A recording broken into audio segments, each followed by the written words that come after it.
Alright, happy Thursday. As you can see, I'm not really unpacked yet. So, again, I'm probably just gonna go through this exam and then call it a day. So I've been avoiding this because I don't like doing HL stuff. Just because I have a higher chance of getting it wrong.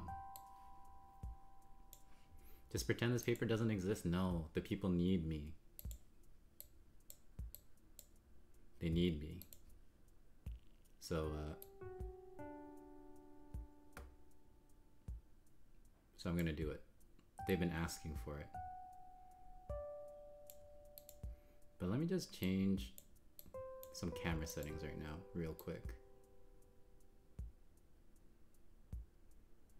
Just because my room is a little dark. Where are they then? I don't know. They watch the recordings. They don't join live. Okay, and also, Lewis, wherever you are, here, let me show you my email. You see this? I sent him my copies Monday on the 10th, and I've gotten no reply. Did I just get baited and I gave out these exams for free? Maybe. Unfair. So for those that are in time zone 2, if you'd like me to go over it, go talk to your math teacher. Get a copy. Send them to me and I'll go through it. Anyways, it's been long overdue.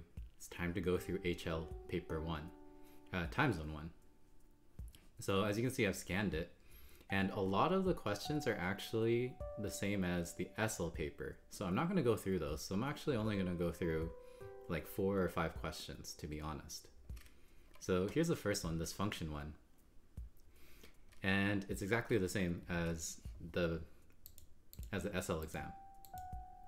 Now, one thing I wanted to point out that someone mentioned on my YouTube comments or something is that this is a function transformation of a vertical translation of 1 unit upward, and I moved it up 1 square. But if you notice, the squares are in like units of 2, so you should have only moved it up half a square. So I think I messed that one up. But aside from that, it was fine. This one, we also had an SL where the 8th term and then the sum of the 8 terms is 8, and then you gotta find the common difference in the first term. We got this one, the Box and Whisker Plot. We have this one, f of x and g of x. That one was an SL. We had this trig identity one, where you prove this identity and then you use it to solve this equation. So the first one that's actually purely HL content is number 6.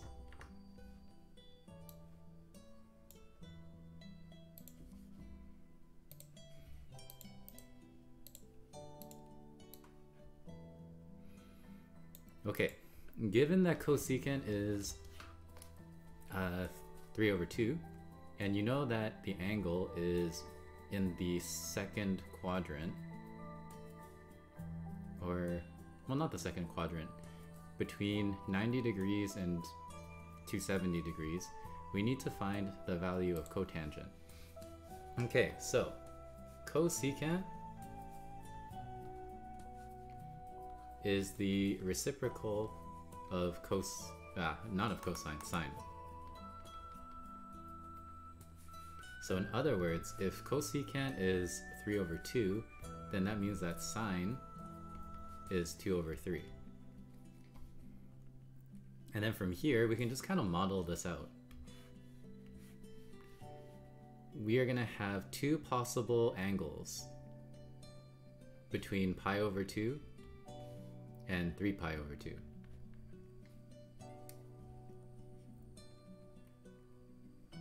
So the first one is in quadrant 2. Actually, hold on. Hello, Serpent. I saw you in the parking lot after school, and then I was shouting your name, but I think you were listening to music, so you couldn't hear me. Okay, let's start this again. Oh, you saw me? Wow, rude. You didn't even say hello.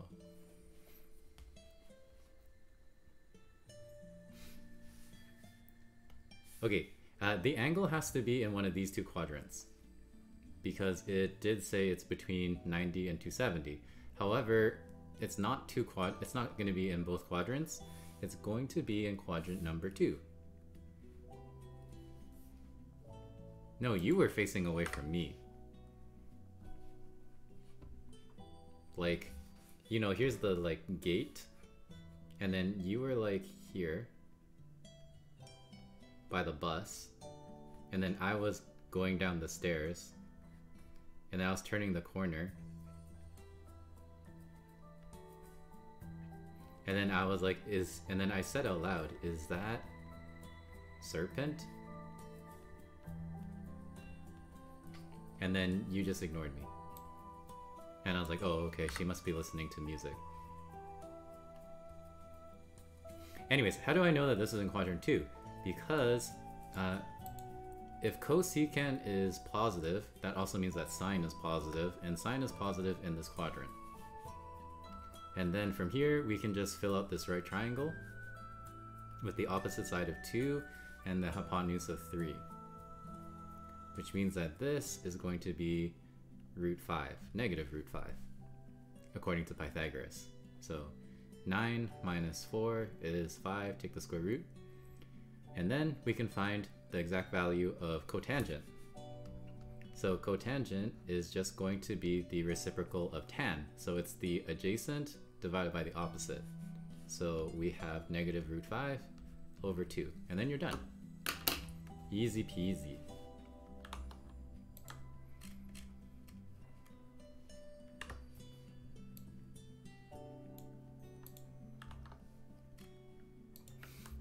By the way, come join and watch the movie that I'm going to stream on my Discord tomorrow, if you have time, at 8 p.m.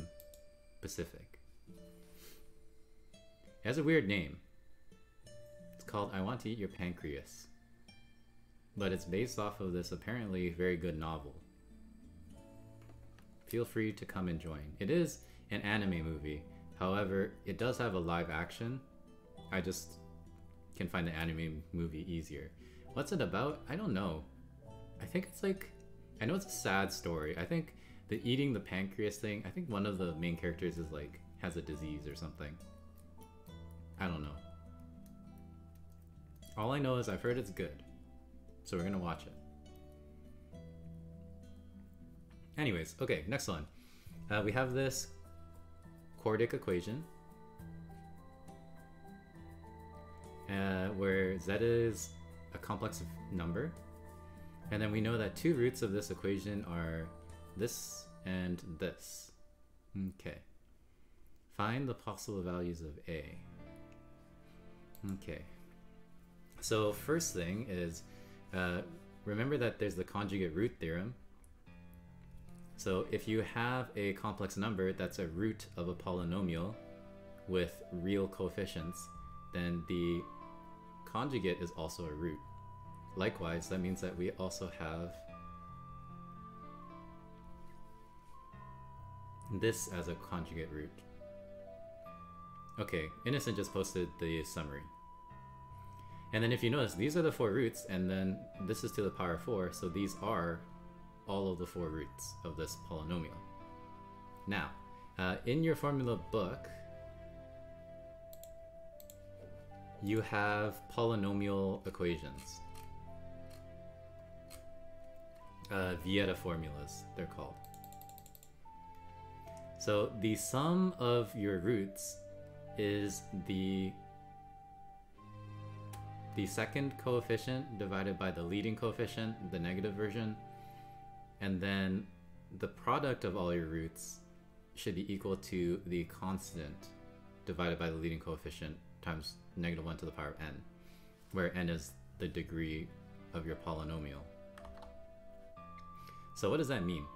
Because my leading coefficient is 1, then essentially, if I add up all of the complex roots,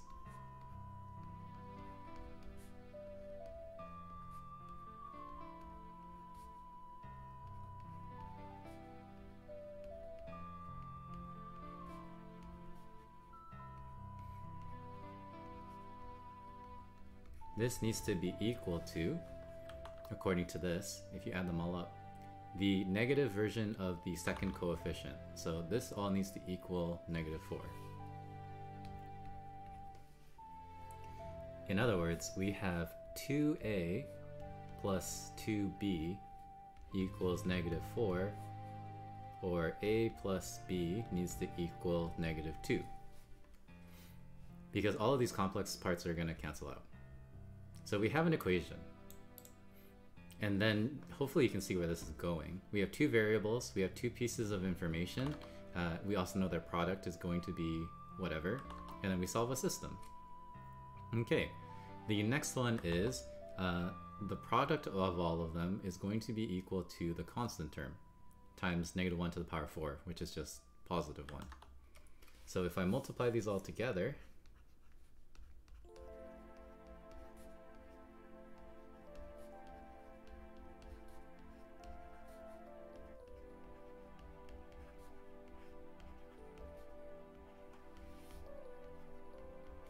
this should equal the constant 400. Okay, and then because these are all conjugates, this is pretty straightforward to multiply. So what we have is we have a squared plus b squared when we multiply the first two conjugates. And then the same reasoning, we have b squared plus a squared here. So this is equal to 400.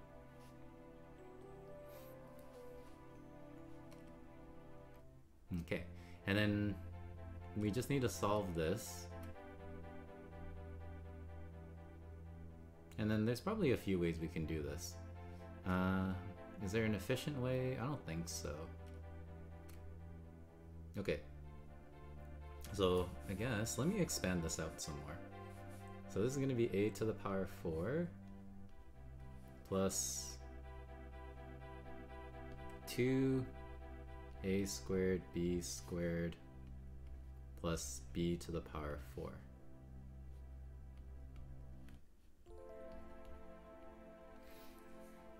I don't know if this is better or worse, to be honest. You know what? I'm gonna do it like this.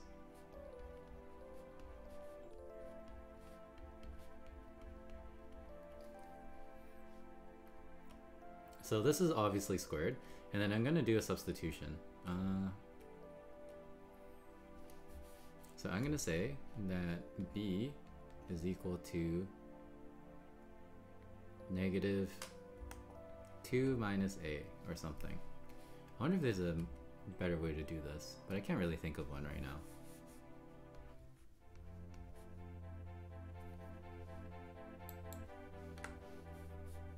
So we'll have a squared plus -2 minus a squared squared equals 400.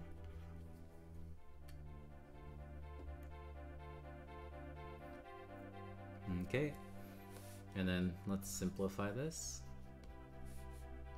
So we have plus 4 plus 4a plus a squared squared equals 400.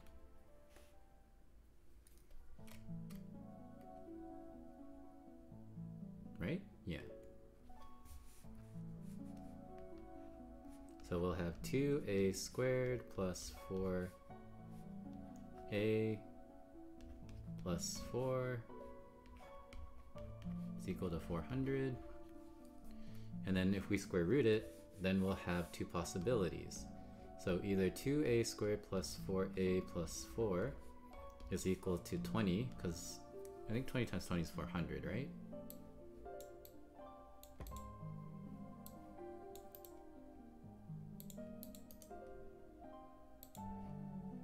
Or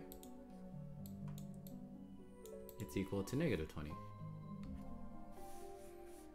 So we will get 2a squared plus 4a minus 16, and then also we have 2a squared plus 4a plus 24 equals 0.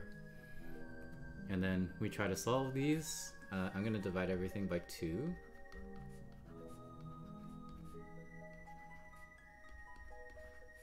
So this is factorable, I think.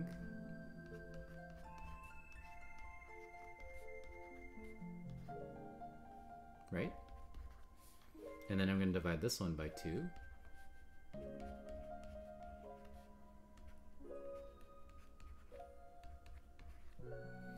And then is this one factorable? I don't think so, right? Okay, what does it say here? A and B are rational numbers. Okay, so we do have at least 2 possible values of A, 2 and -4. Now I think these will not be rational values of A, because I don't believe this is factorable. So 12 times 1, 2 times 6. Oh wait, this should be 2, right? Yeah. But this makes it less factorable, even more so. Yeah, so I don't think we get any from this solution. If you were to solve for A, you'd have to use the quadratic formula.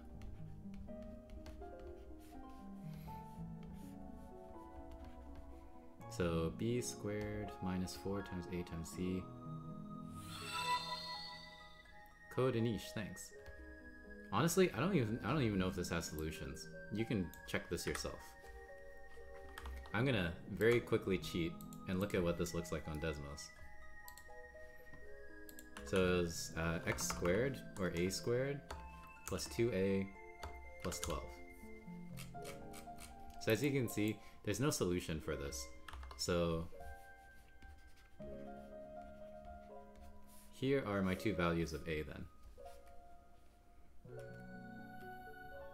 Okay, not bad.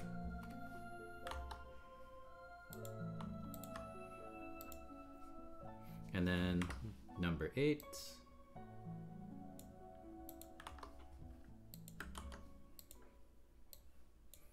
Okay, use L'Hopital's rule to find this limit.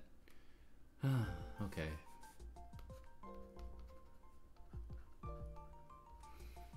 So we need to take the derivative of arctan 2x.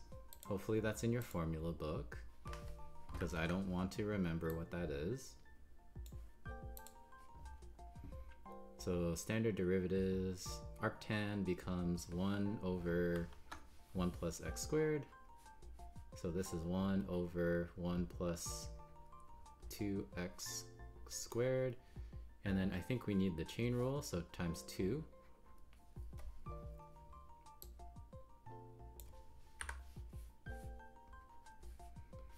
And then the derivative of tan, I should know what that is, but it's secant squared x. So this becomes secant squared 3x times 3.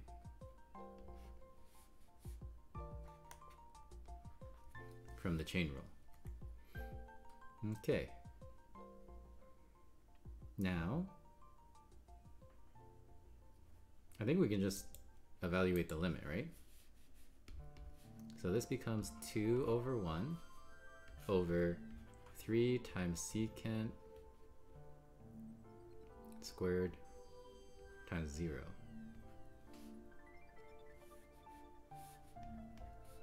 So this is 2 over 3, and then secant squared is the reciprocal of cosine, right? So this is cosine squared of 0,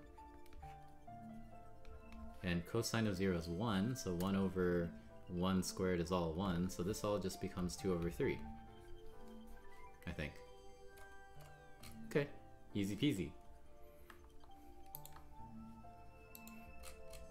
Oh, okay, and then I think this is the last short question one.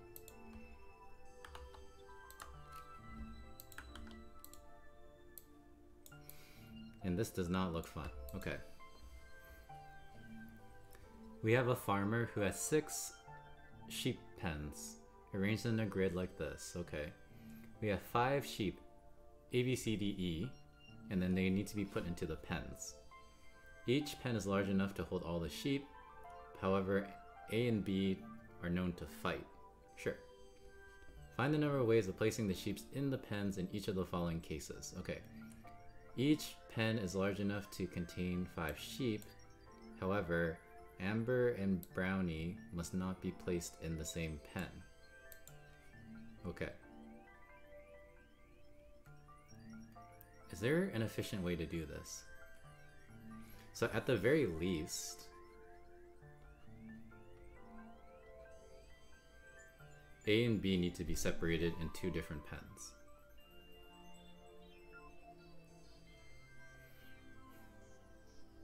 And then we need to find all the ways that the others can be placed in the pens, right? For example, C, D, and E can go in this one. They could go in this one. They can go in this one. You could also separate them.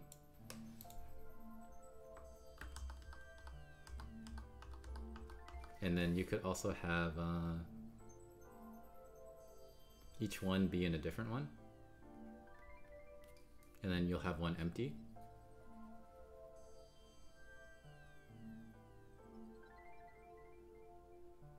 And then, does this count as a different arrangement like that? Compared to this? I think it does count.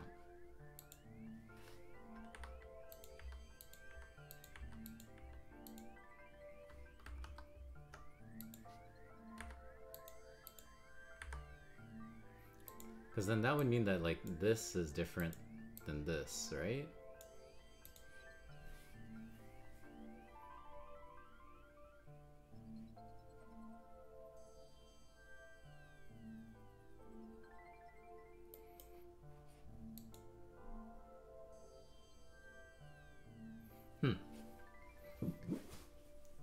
So I guess it depends on if you consider these different. I'm pretty sure they are different.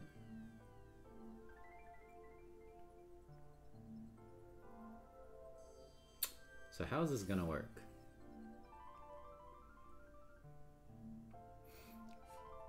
So we need to place A in a pen, and then we need to place B in a pen.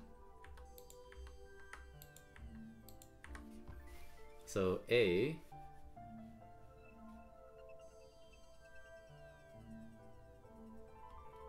there's 6 positions for A, and then after that we have 5 positions for B.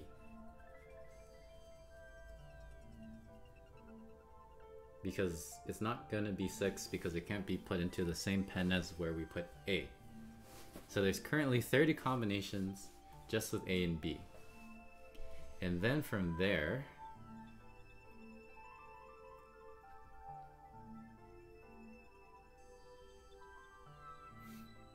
we need to decide how many ways there are to distribute D, C, D, and E into 6 pens, where some can be empty and then some can't.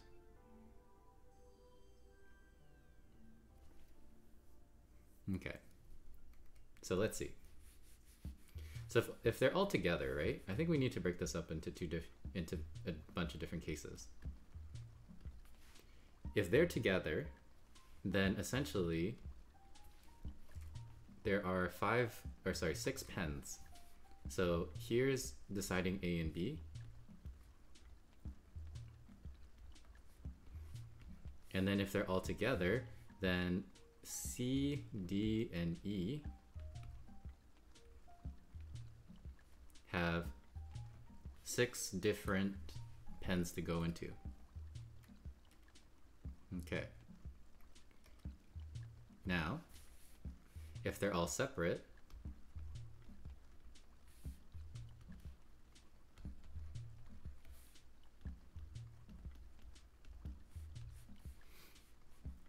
then again, first we figure out A and B. And I have no idea if this is right, by the way.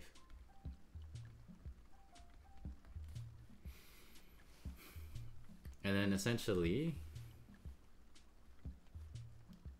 what do? You place one of the sheep, so then it can be placed in any of the 6. And then you place another sheep, and then you place the 3rd sheep. And then this is, for example, C, D, and E. But of course, you could also have D, C, and E and all of that stuff. So you need to multiply this by how many combinations of C, D, E there are, I think. Which is, what, 3 factorial?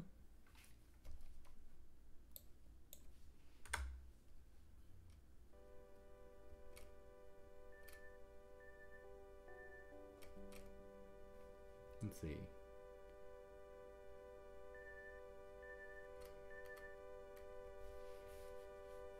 So this is the pens, and then this is the arrangements.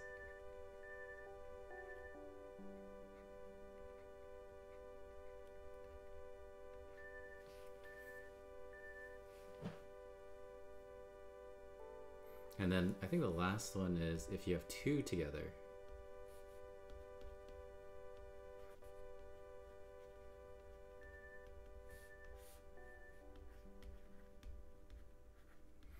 So again, first you figure out where A and B go in the pens, and then essentially we need to seat 2 people. So you have your pair, let's say, and then you're a single person.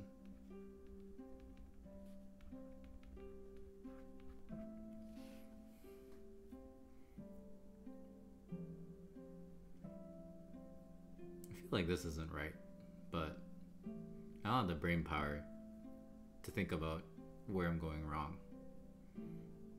I mean, like, I don't have the brain power right now. Okay. Now you have to multiply this by all the pairs that you can make. So out of the 3 sheep, you need to choose 2 of them. So 3C2 to make your pair. And then multiply this by 1, I guess, which is the person, the single person. Oh, excuse me.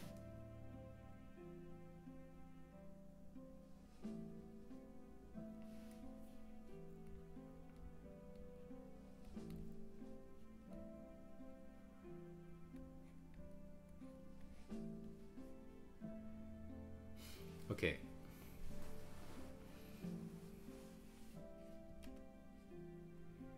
So let's start this from the top.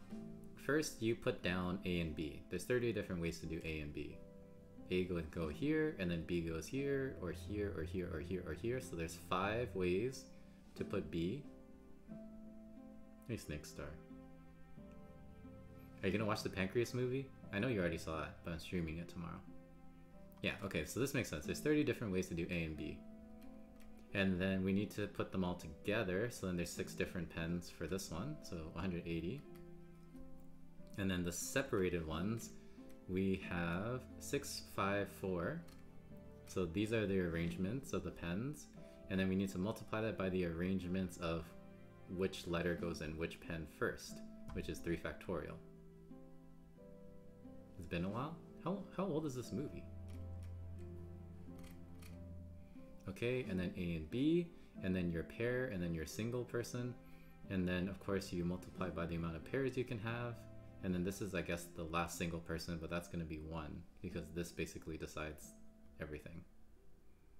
You're going to watch it alone? Well, yeah. It's a muted channel, so... 2008? Okay. And then I think you calculate all of this, although this is kind of cruel. So this is 30, and then that's 30, so that's 900. And then times that by 4, which is 3,600. And then times 3,600 by 6. That sucks. I mean, it's not bad, but I just don't want to think about it. Oh yeah, did you finish your IB exams yet, Snakestar?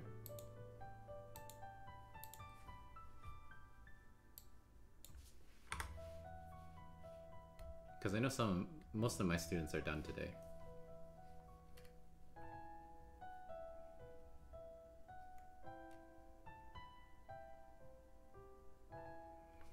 Okay, and then this one is 30 times 30 times 3, so 270 maybe?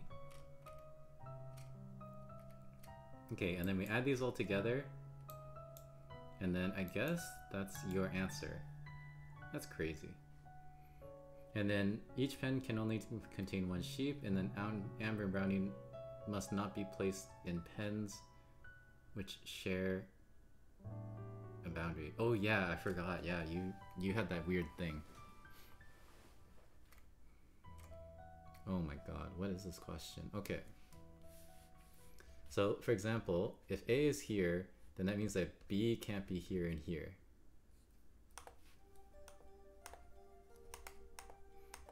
And then likewise for every corner,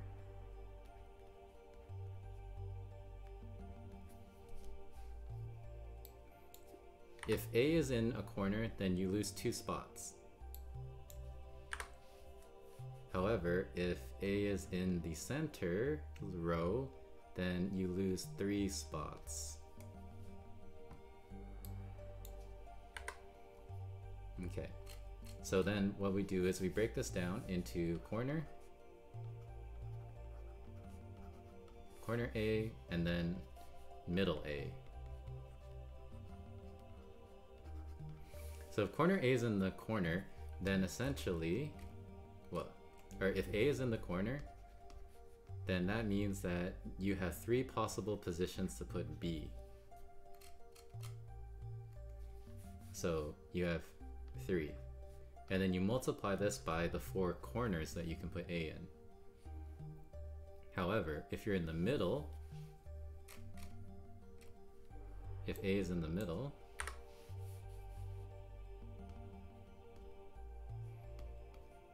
then B cannot be in these places. So then we have 2 spots. And then we have to multiply it by 2 because A has 2 places in the middle it can be.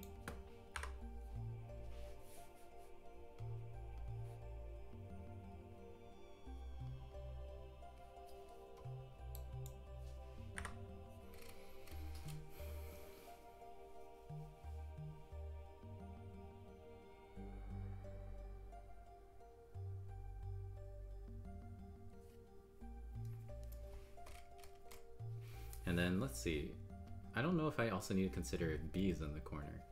So if B is in the corner, then that means that A can be here. But this combination is taken care of when that's considered when A is in the middle. Okay, I don't think I need to do a times 2. So right now we have corner A, middle A, and then each pen can only contain 1 sheep. So from here, you just have 3, 2, 1.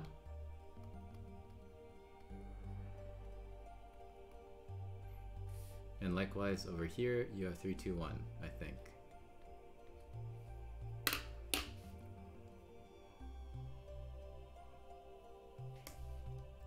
Because, oh, this should be 4, 3, 2.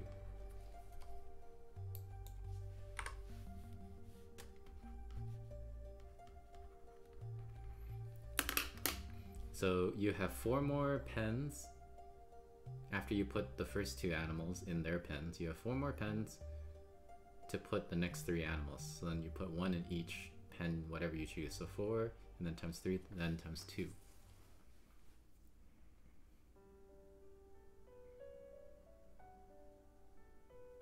And I think this is it. And then you just add these together, right?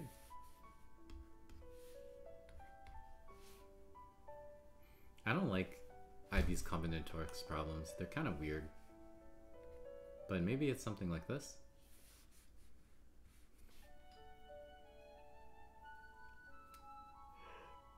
I don't really want to think about combinatorics problems more than this right now. That one requires the most amount of thinking.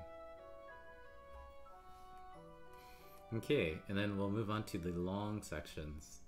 So this one was the final question of the SL content and of the SL paper. So I'm gonna skip that one, and then it seems like I have 2 more.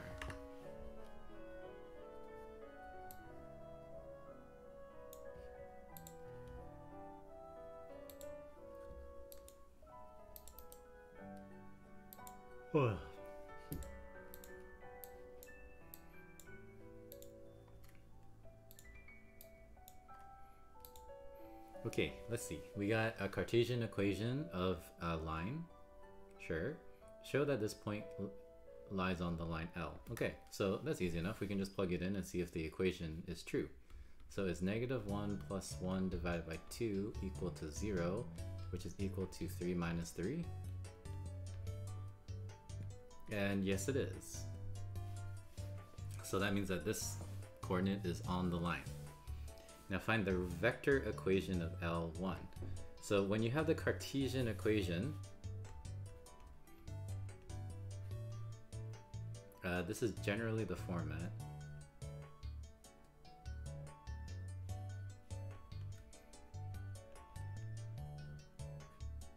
So L, I don't know, K,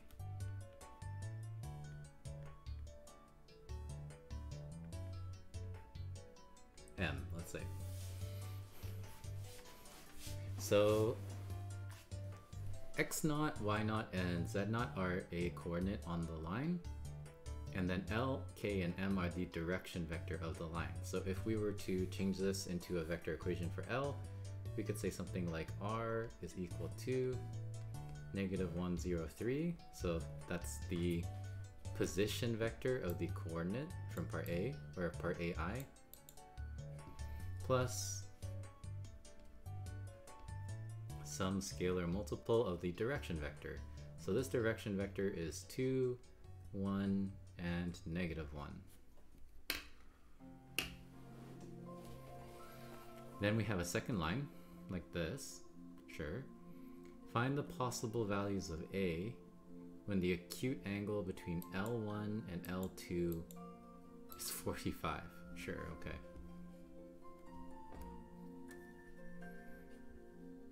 So if the angle between them is 45, then I'm sure we can do some sort of dot product, cross product thing.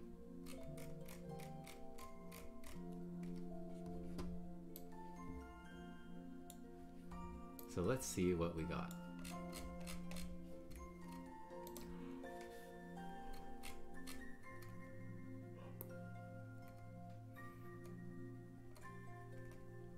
Yeah. I think that's the way to go. So if I take the dot product between their two direction vectors, it should equal the length times cosine 45. So if I do 2, 1, -1,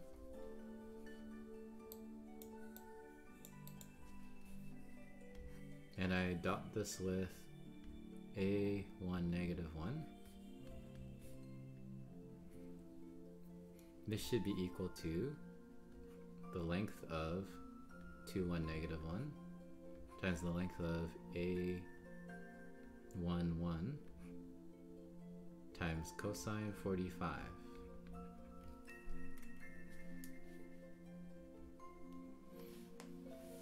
Okay, so if we follow through, we'll get 2A plus 1 plus 1, so that's 2A plus 2. And then this is equal to 4 plus 1 plus 1 is 6. So the square root is 6. And then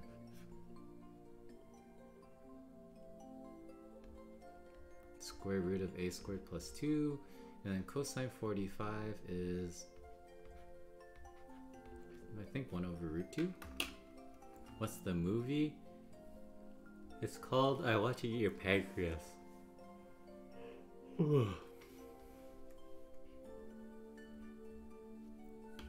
And I think Innocent posted the summary of it.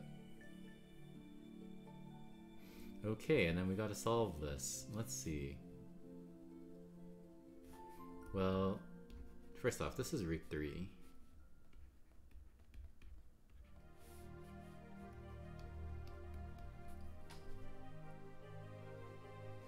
Root 6 divided by root 2 is root 3. And then let's get rid of the root, so I'm gonna have to square everything. So I'm gonna get 3 a squared plus 2, and then over here I'm gonna have 4a squared plus 8a plus 4.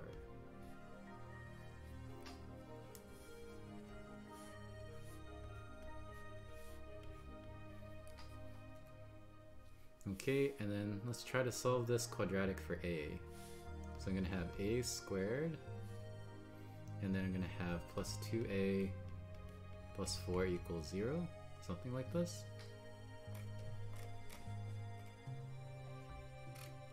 So what are my possible values of a? A is negative 2 plus or minus the square root of 2 squared minus 4 times a times c. Then there are no possible solutions if I do it like this.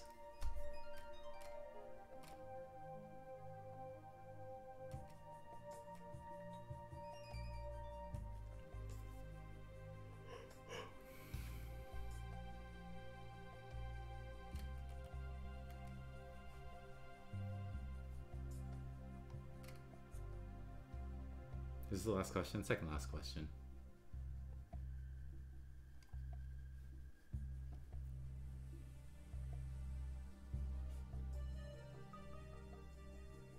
Four, 1 and 1 is 6, yeah. A squared plus 1 is plus 2, yeah.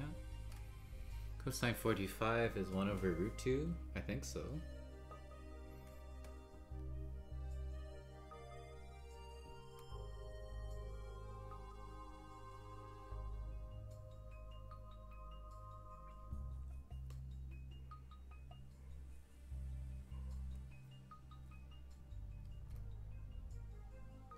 Weird. I don't know. I'm not getting really a solution for this. But I feel like I'm supposed to be doing this process.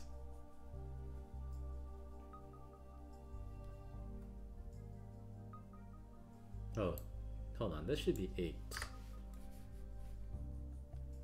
And then I subtracted 6 from this, but this is just regular 6. So this should be minus 2.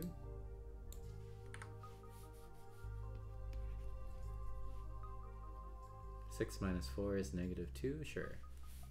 So then a is going to be negative 8 plus or minus the square root of 8 squared, which is 64, minus 2 times a times c, so that's plus 8.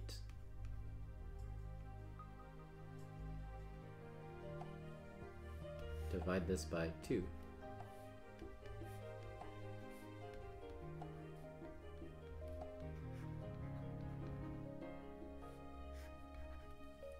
And then we'll just keep simplifying.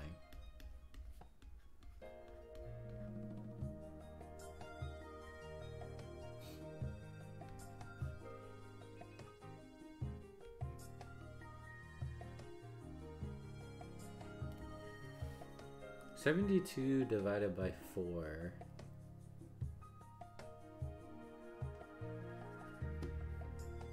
is 18, I'm pretty sure. Okay, so I guess these are the possible values of a.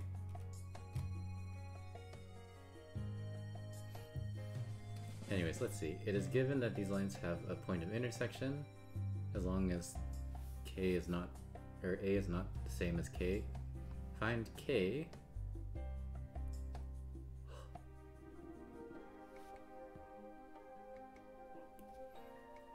Find the value of k and the coordinates of the point a in terms of little a. Okay.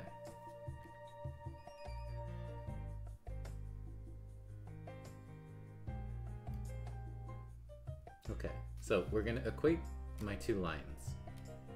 So equate these two.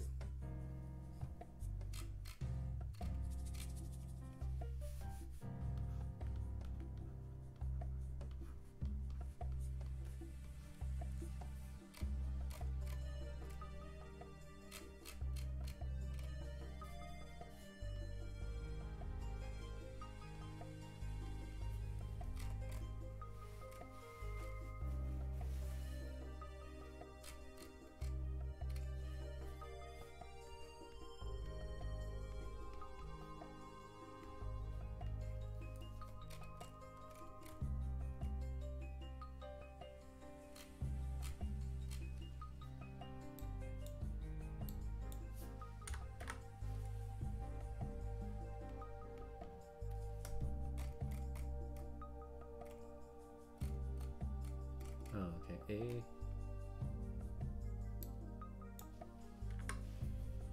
Make this like, okay, hold on. I'm equating the two lines. So t, and then it's a1 minus 1, okay. T, a,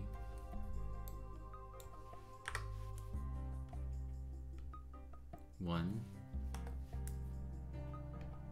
minus 1. Okay, so apparently if we solve this, there is a particular value k, that when a is equal to k, you won't have a unique point of intersection. Okay, so let's see.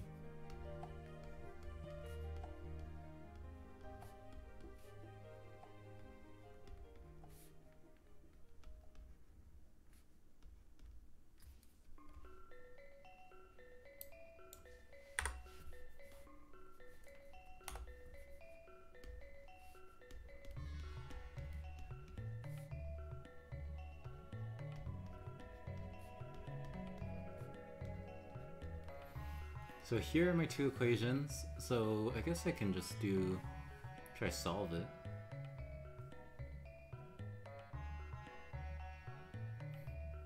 Okay, so I'm gonna make a substitution with 1 and 2.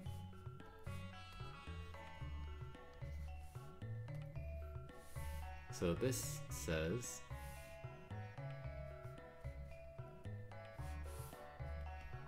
that 2 lambda is equal to -1 negative t, and I'm going to substitute that into equation 1 for 2 lambda.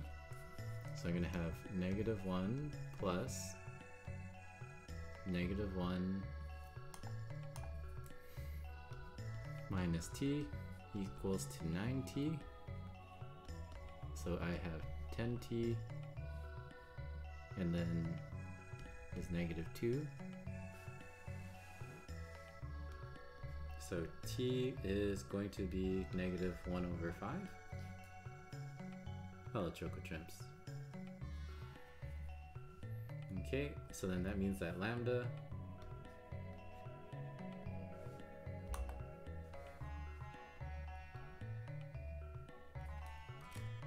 oh wait, no, this is a, not 9. My bad.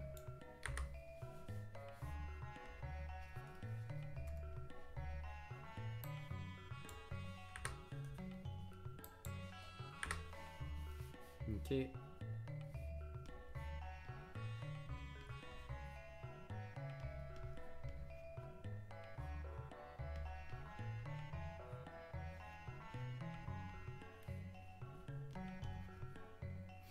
Okay, so this is what I have for here so far. If I move the t over, then it becomes a plus 1t.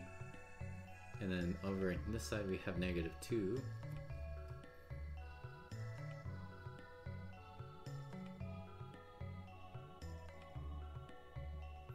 Okay, so as long as a is not -1, it should have a point of intersection. So if a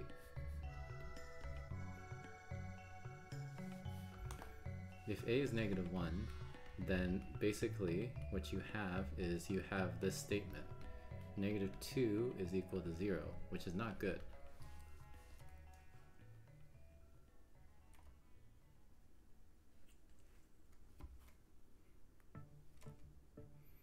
So is that it?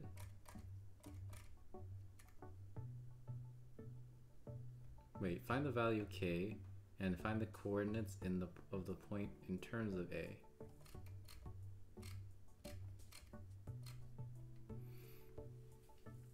Oh god, I'm too tired for this.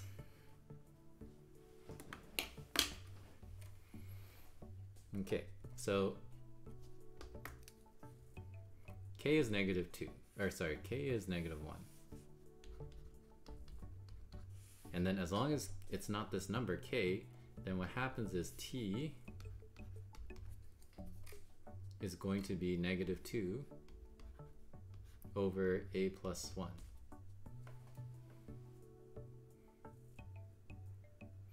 So now that we know t, we can plug this into the line formula with the scalar multiples of t. and get the actual coordinate.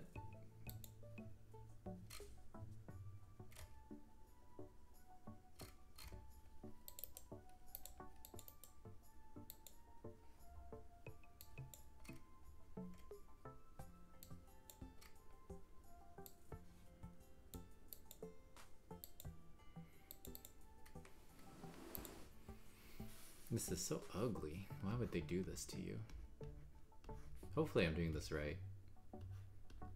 But I don't feel confident at all with HL exams.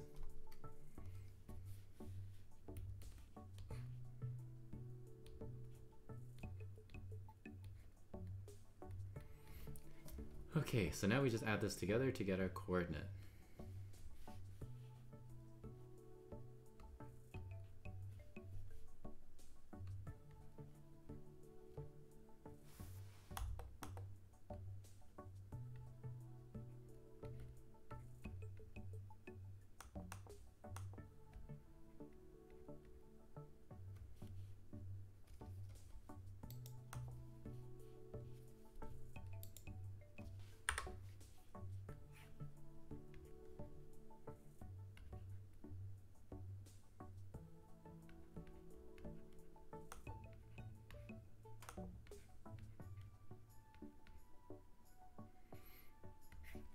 Okay, so if I did everything right, which is very doubtful, this is the coordinates in terms of A. Because you would just plug this in for t and then calculate it out. And that should be the point of intersection.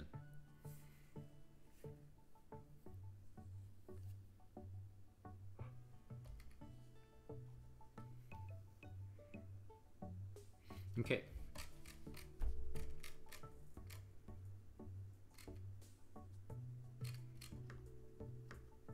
And then I think I'm on to the last question.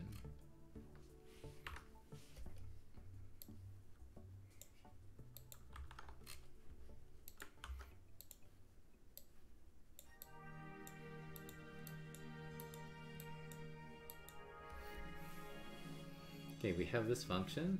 Show that the second derivative is this. Do I have to show it? It's a show question, so if you do it, you should be able to show it.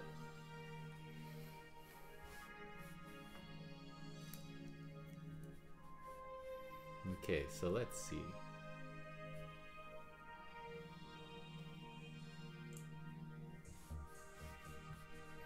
So if we take the first derivative, we get 1 over 2 root 1 plus x. And then if we do it again,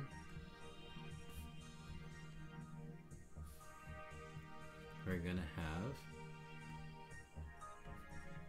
negative 1 over 4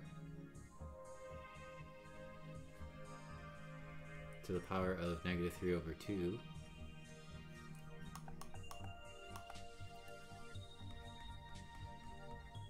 which is just this. Okay, easy enough to show. Now we need to use mathematical induction to prove that this is true as long as n is equal to or greater than 2. So, our base case is n equals 2, and then this was proven to be true.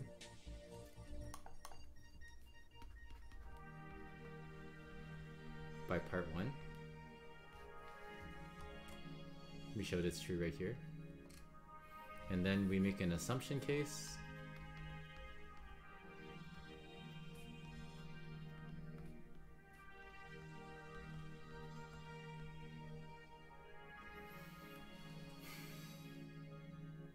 So, man, what am I saying? Assume this is true for n up until some k number. I'm like actually slightly falling asleep.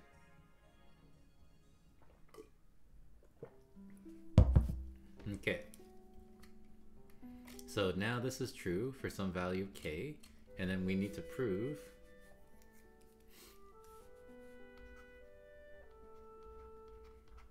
when n is k plus 1.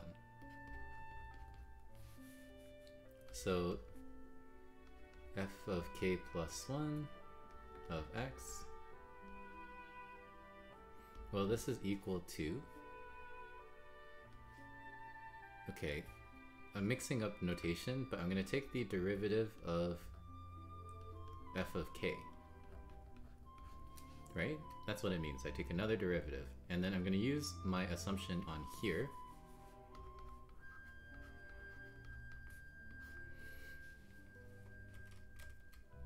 So we have negative 1/4 to the power of n, or sorry, k minus 1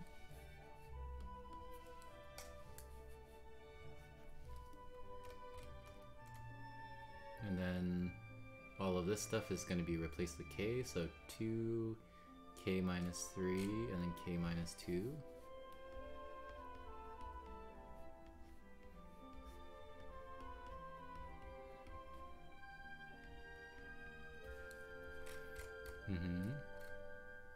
And then this thing, 1 plus x half minus something.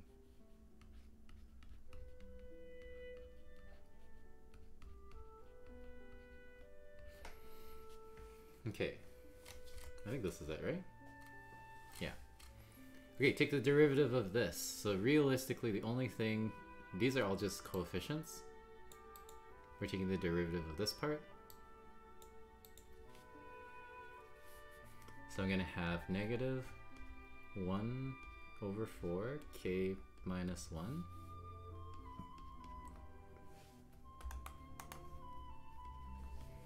2k minus 3 factorial over k minus 2 factorial, and then we multiply this by 1/2 minus k,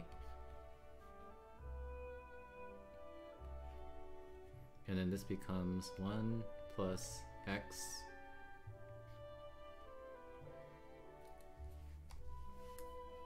to the power of 1/2 minus k minus 1.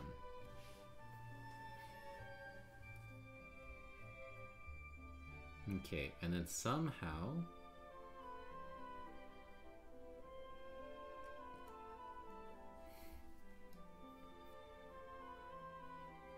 we need this to look like, well, essentially this thing, but with k plus 1 everywhere. So the only thing I can see is playing around with this. I think this question was like 9 marks though, or something crazy. Like just this part alone.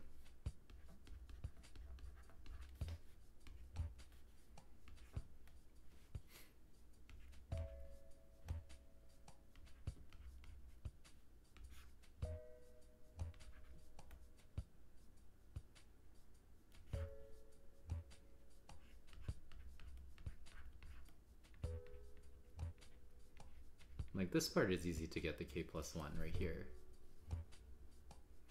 Okay, and then what can I do from here?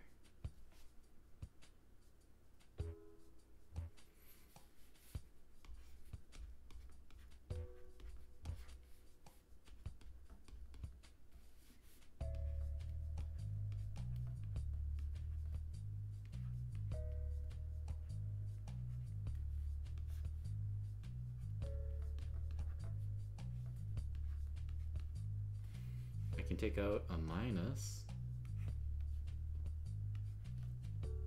so this becomes 2k minus 1,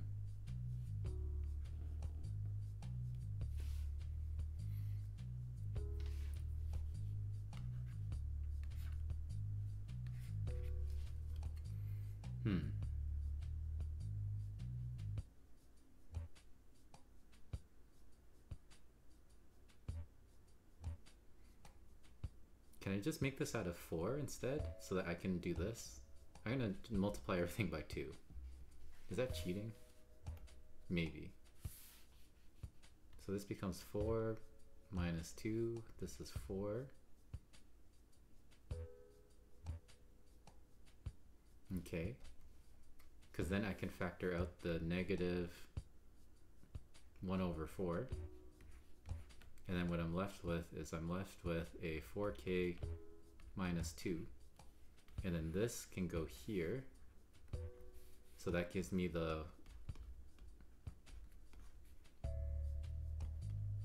k plus 1 minus 1.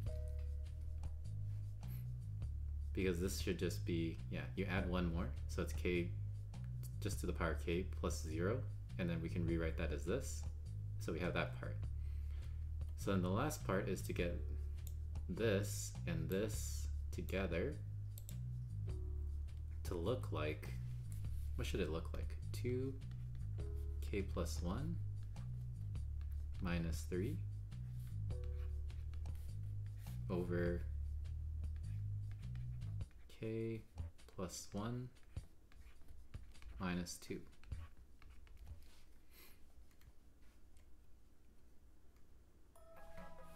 And then this is technically 2k minus 1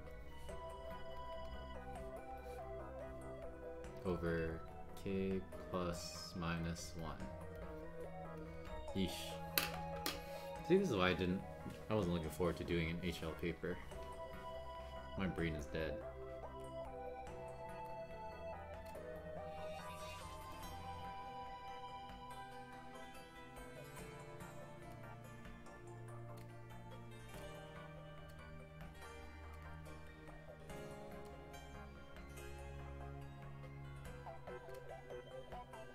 Okay, so how does this work?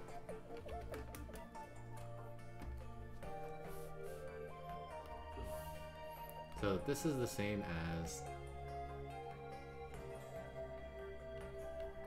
2k minus 1.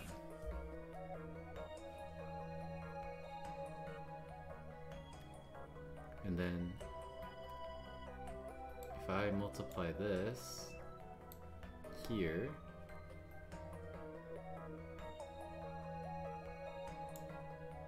then I almost have 2k minus 1 factorial. I'm missing the 2k minus 2 though.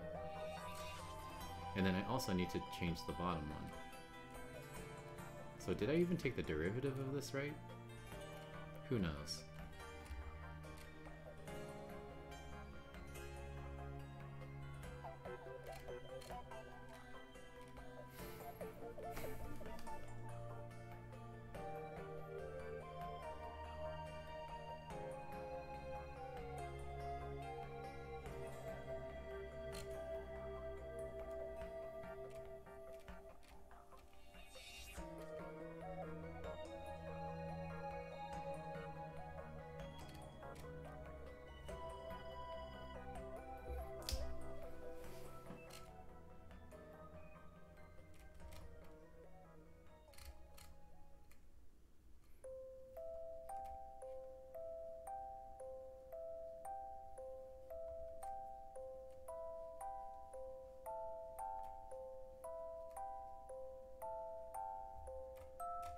I don't know, there's not much to really work with right now.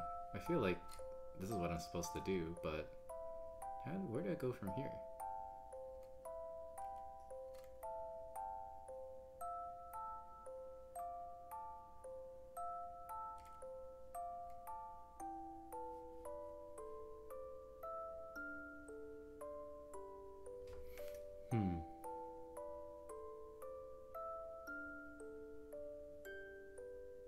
Wait.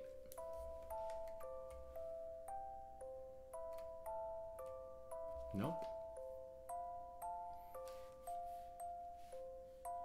So I have a 2.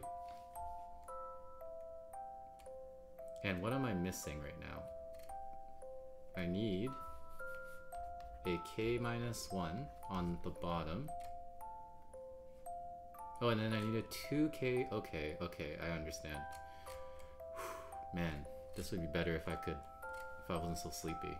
I'm like literally drowsing off. Okay, So here, from the beginning, we take the derivative of this. We replace this with our assumption. This is the derivative right here. I write this as over 2, and then I write it as over 4. I take out the negative here, so that these switch. This negative 1/4 I factor out and multiply it here, so that I get the k plus 1 minus 1. What I'm left with then is I'm left with this 4k minus 2. If I factor out the 2, then this becomes 2k minus 1. That 2k minus 1 is going to multiply with this factorial. And my goal is to get 2k minus 1 factorial. But I don't have that because I'm missing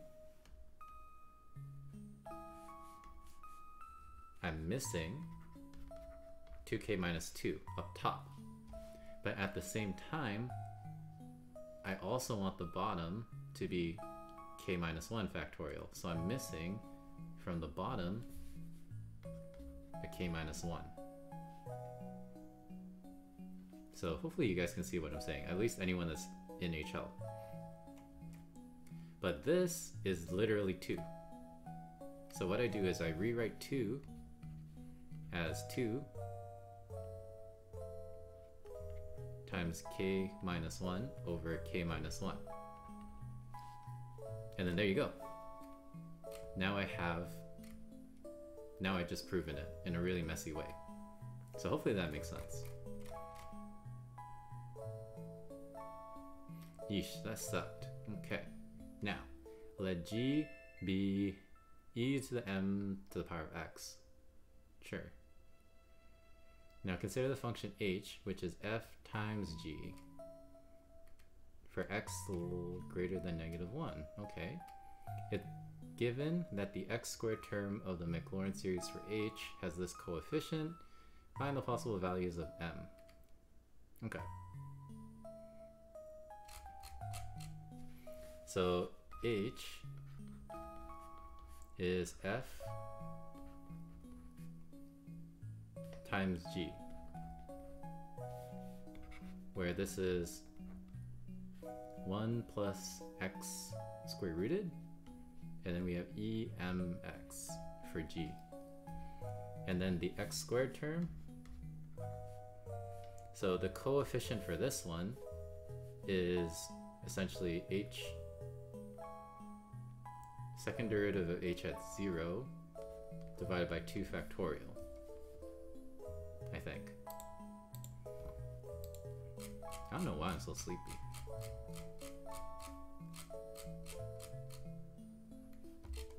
Okay, they don't list the Maclaurin. Oh, they do. See, so the x squared term is the second derivative at 0 divided by 2 factorial. So this is going to be the derivative of, second derivative of this. Man, why do they want you to do this? Okay, so we take the first derivative of h. As you can see, when I'm tired, my math is all over the place. This is not very neat. So this is f prime times g plus f times g prime. And then we take the second derivative of this.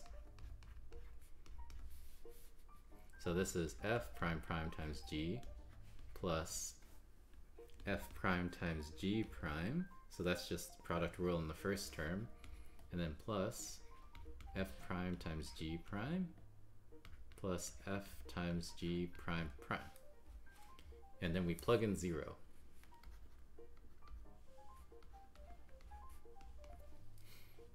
Into all of this.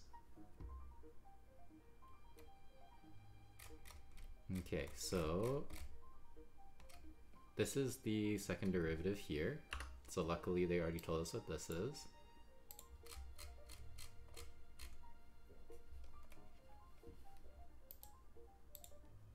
Paste. The first derivative, so this is f prime prime. The first derivative is going to be 1 over 2 root 1 plus x. And then g prime is m times e to the power of mx. G prime prime is going to be m squared times e to the mx. Okay. What is this? This is calculus, HL calculus. Although it could also be SL calculus as well. You'll understand later. Okay, and then now we plug in 0 for all of this stuff. So if I plug in 0 here, then it's just the square root of 1. So then this is going to be -1/4. What am I even supposed to find? Oh, I'm supposed to solve for m, right? Right? So -1/4 times g of 0. So g of 0 is e to the power of 0. E to the power of 0 is 1. Okay, so that's that. And then we'll calculate this one. So f prime at 0 is 1/2. G prime at 0 is just going to be m. And then we repeat this. And then f at 0, alright, f is square root of 1 plus x. G is e to the mx. So then f at 0 is 1. And then of course g at 0, or wait, g double prime at 0 is m squared. And then all of this is equal to, oh yeah, and then all of this divided by 2 factorial is equal to whatever they said it was. 7/4. And then we solve for m. Okay, so what do we got? -1/4 plus m squared is equal to, multiply the 2 over here, 7/2. Okay, and then this is kind of ugly, so let me multiply everything by 4 and rearrange it. So I get 4m squared plus 4m minus 1 is equal to 14.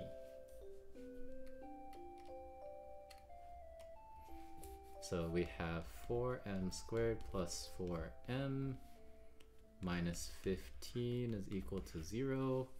And then is this factorable?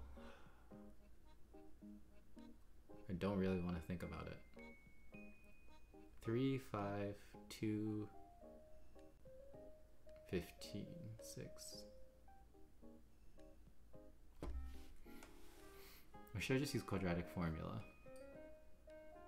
I'm just going to use quadratic formula. So m is equal to -4 plus or minus the square root of 4 squared, which is 16, minus 4 times -15.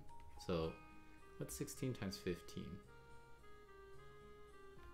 I'm just going to write it as 16 times 15 for now. Divided by 2 times 4, which is 8. Okay. Now, -4 plus or minus.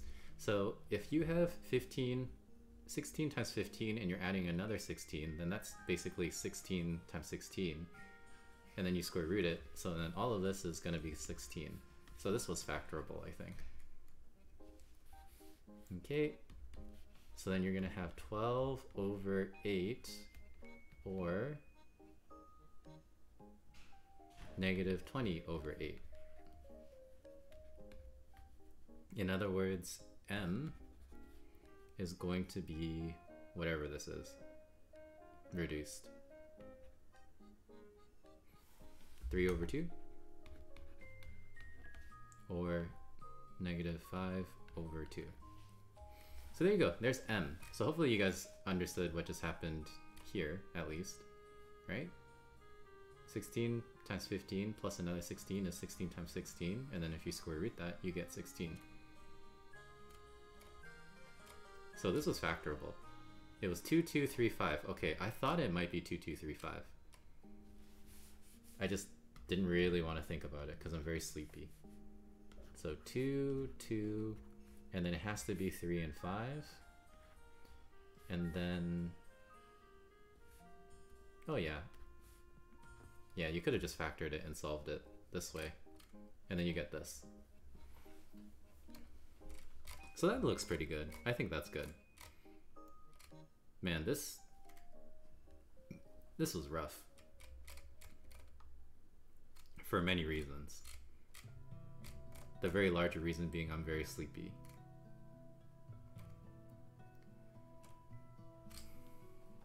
I think this is it.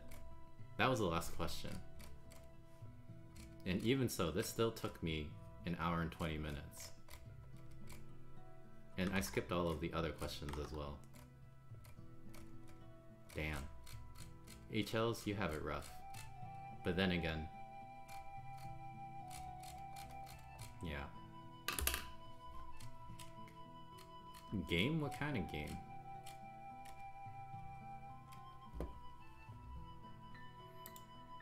I don't even want to think about their paper 2 right now. Come on, Lewis. Lewis Verstappen. Hook me up with the SL paper 1 and 2 from Time Zone 2. I'll go through those first.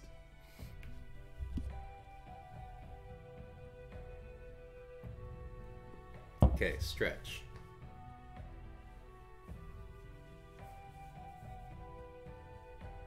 I don't know, this guy seemed genuine. Look, he goes here, first email. Remember, he was in my first stream, he commented and he's like, do you have an email? I want to give this to my teacher because she wants it. Hello, thank you so much again for your video walkthrough on Twitch, I loved it. Can you please send me the Time Zone 1 papers and I will have my teacher send you Time Zone 2. And then I was like, hi Lewis, I've taken the pics of the first paper. Hopefully, I will send the rest later. Hey Tofu Char. How's it going? Ankles are dead? Maybe that's why I'm so sleepy. I burned all my energy today playing Spike Ball. Anyways, this guy ghosted me. And now he has the Time Zone 1. Sad. What's what? You ran?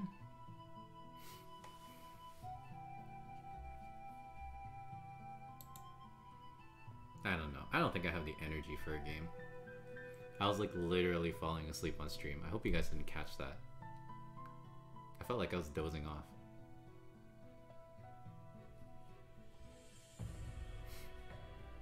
But I think overall, that's how you're supposed to do this paper. Ugh, I've never been this tired on stream before. I've only been live for like an hour and 20. I'm not chugging energy drinks.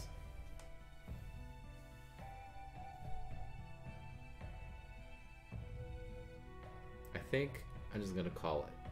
What's happening on my Discord? Nothing. Nothing but embarrassment. Okay.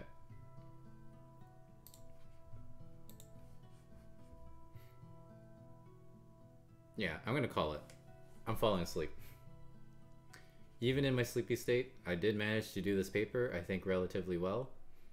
I'll upload this to YouTube, whatever. People can hate on me on the comments, I guess, if I did something wrong.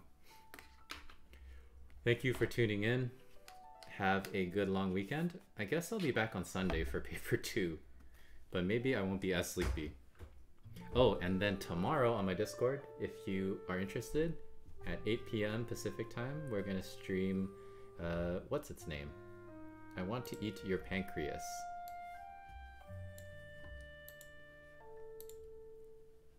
Which Innocent has posted many times in my chat what it's about. Some girl with a pancreas disease or something. Anyways, I'm calling it a night. Thanks for tuning in. See you guys later. Maybe tomorrow. Goodbye.